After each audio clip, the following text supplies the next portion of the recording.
कि दिल जे बना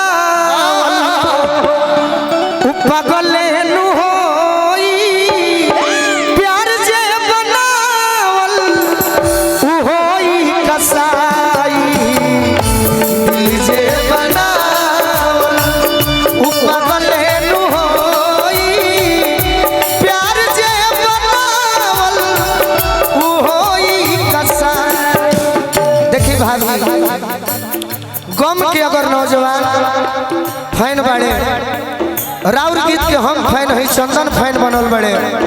एगो बात जानी प्यार में दिल के दर्दिया हमार बड़ी सौभाग्य बा कि हमारा क्षेत्र से हमार परिवार के सदस्य आइल बड़े गुड्डू भैया आई लोग दूरे दूरे रह के हमार गाना सुने ला तो हम खुश रहिला। दिल के दर्दिया हरदिया नहरी दिल के दर्दिया हरदिया नहरी काहे की कोरी मोहब्बत फेरा में पड़ी दिल के दर्दिया हरदिया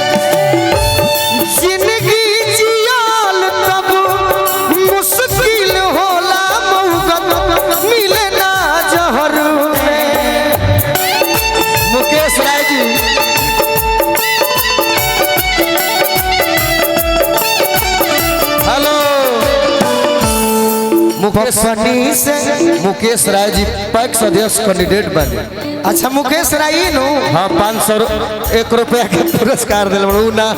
ये भौजी का कहीं प्यार में हम बहुत धोखा कइले बनी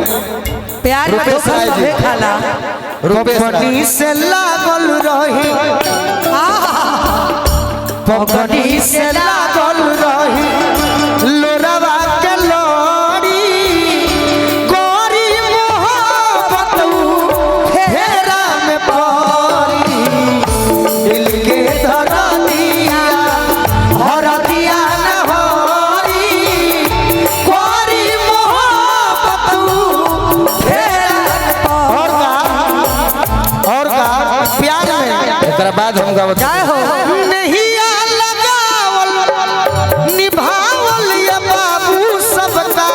बस के न बाटे नहीं निभावल या बाबू बस के न बाटे माजा खातिर केहू